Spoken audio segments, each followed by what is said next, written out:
68 ساڵ بەسەر مێژووی دامەزرانی پارتی دیموکراتی کوردستاندا تێپەڕ دەبێت.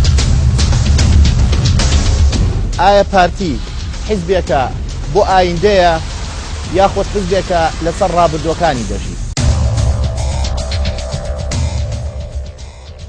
چۆن خوێندنەوە بۆ مێژووی پارتی بکەین؟ ئایا دەکرێت مێژووی پارتی و بەڕێوەبردنی پارتی لە بنەماڵەی بەرزانی جیا بکەینەوە؟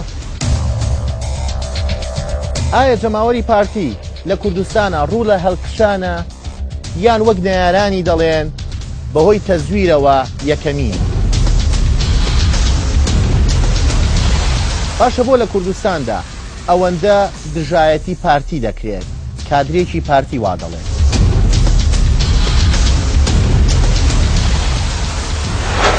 تەبا و ناتەبا شەوی چوارشەممە کاتژمێر 8:05